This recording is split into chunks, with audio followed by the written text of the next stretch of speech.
Everyone, welcome to my vlog after long time. धेरै टाइमपछि धेरै टाइम नै धेरै वर्षपछि म चाहिँ आज यसो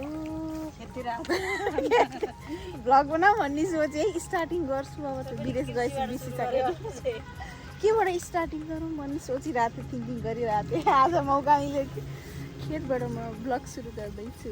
उहाँ हुनुहुन्छ हाम्रो मम्मी, उहाँ हुनुहुन्छ हाम्री गोठाली, म चाहिँ गोठाली, म मेला लाउन आएको। यो हामीले उहाँलाई चाहिँ हामी मेलामा बोलाएको। उहाँलाई चाहिँ हामीले पैसा दिने दिनगन्तीको हिसाबले। उहाँ हुनुहुन्छ हाम्रो मालिक, म छु। मलाई चाहिँ सबैले चिन्नुहुन्छ, म सुपरभाइजर हो। उनीहरूले काम गर्छ कि गर्दैन भनेर चाहिँ म सुपरभाइजर हो।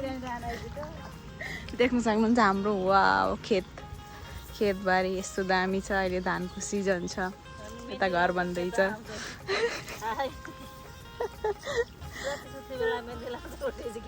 मेरो मेहन्दी लगाएको छु, त्यही भएर म खेत गोडेको छैन। यस्तो वहाँ रोड छ, यो सबै हाम्रो पछाडिको गाउँ खेतहरू हो।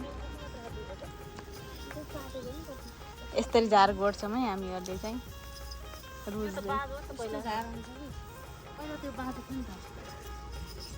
के भन्न चाहनुहुन्छ दर्शक बिनहरूलाई? आउनुहोस्, गोड्नुहोस्, आउनुहोस् क्यामेरा लगाउनुहोस्। हाल्नु न पर्दैन कि छिटो, त्यहाँ छिटो कसरी गर्छ?